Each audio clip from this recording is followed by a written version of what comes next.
It was May 15th, 1891. The world was changing at a speed no one had ever seen before.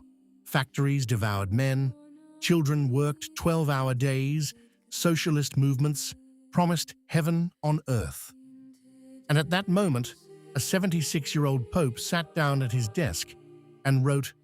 What he wrote is called Rerum Novarum, and it changed history. By the end of this video, you'll understand why that date, May 15th, 1891, is the key to understanding what's happening in the Vatican these days.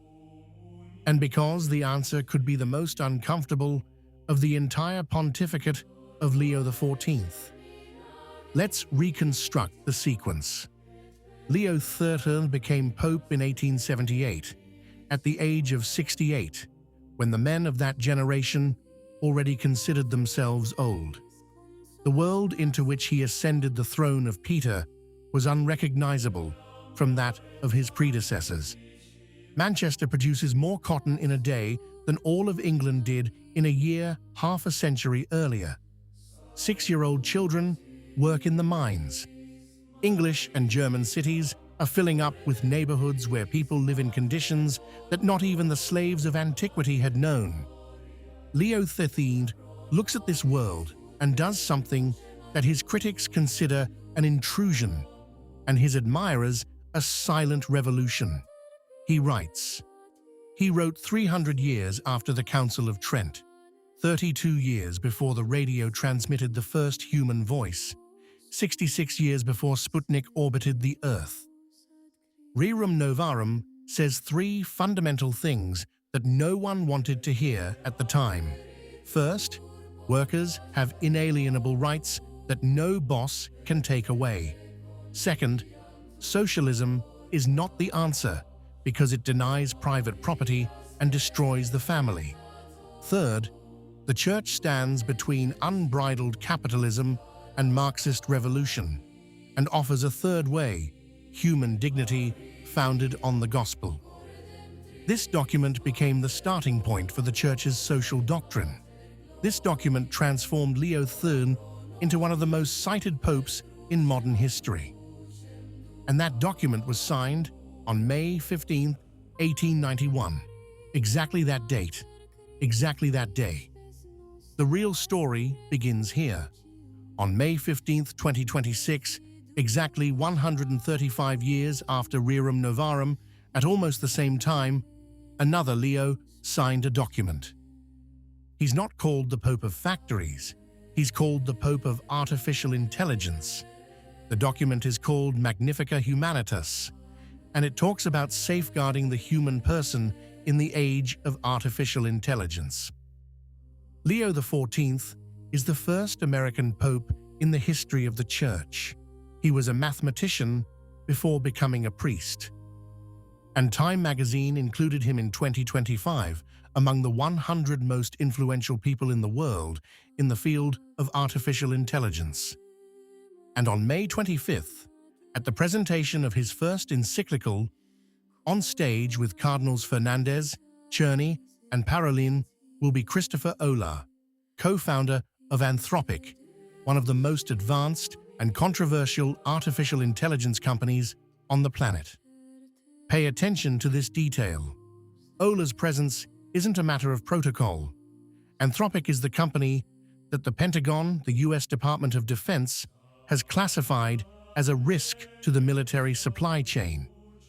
This is the first time in history that such a designation has been applied to an American technology company. Donald Trump's administration has blocked contracts between Anthropic and the Pentagon's military suppliers. And the Pope, the first American in history to sit on the throne of Peter, has decided to present his first encyclical with the company's co-founder. What we're seeing is just the surface. We're not talking about a technical detail in the choice of guests. We're talking about a geopolitical stance that has shaken newsrooms around the world. Bloomberg, The Washington Post, Fortune, PBS, they all led with this story on May 18, 2026. not because the encyclical on artificial intelligence is scandalous in itself, but because the symbolism is powerful and unmistakable. The Pope is taking the stage with the company the US government has declared dangerous. And it is here that history reveals its true nature. Leo XIII in 1891 stood between capitalism and Marxism to defend humanity. Leo XIV in 2026 places himself between the Pentagon and Silicon Valley, but not on the side many expected. The question traditionalists have been asking for months is this: when the Pope chooses to take the stand on the issue of artificial intelligence, does he do so to defend humanity or to be relevant? The issue isn't artificial intelligence itself. This year, Leo XIV faces enormous crises. The priestly fraternity of St. Pius X is approaching the episcopal consecrations on July 1st in Icon. The document of the Synod Study Group 9 imploded under criticism. Traditionalist custodies remained untouched. The German synodal path was not halted. And the first encyclical of the pontificate isn't on any of these issues. It's on artificial intelligence. Do you understand the significance of this? Leo XIII wrote Rerum Novarum because there was a real emergency before him. Workers were losing their dignity in the factories. Leo XIV wrote the Magnifica Humanitas, but the greatest emergency traditionalist Catholics see isn't in artificial intelligence. It's in faith. It's worth dwelling on one point in particular. In his message for World Communications Day, published on May 18th, Leo XIV wrote, "The faces and voices of human beings are sacred." He warned that artificial intelligence systems, simulating voices, faces, emotions, and relationships, are invading the deepest level of human communication. The words are right. The concern is real. But the question none of the mainstream media has asked is this: if the Pope believes that faces and voices are sacred, why is the defender of this sacredness the co-founder of the company that simulates those faces and voices? History, as we know, doesn't repeat itself, but it rhymes. In 1891, Leo XIII was surrounded by intellectuals who urged him to choose either capitalism or socialism. He rejected both options and pointed to a third way: human dignity founded on the gospel. That was his greatness, not his ability to be relevant to his time, but his ability to offer his time something that his time alone would never have found. The question is Leo XIV doing the same thing at this moment? Or is he choosing to be relevant to Silicon Valley instead of prophetic to the Church?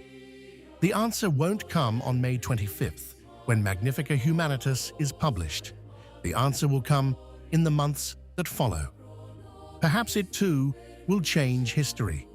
But Catholics know something that AI commentators don't. The Church has already given the definitive answer to the question of humanity. It's called the gospel. It's called tradition. It's called the Mass of all time. And no machine, no matter how intelligent, will ever be able to write what the blood of Christ has already signed. What do you think? If you liked the video, comment Amen. God bless you.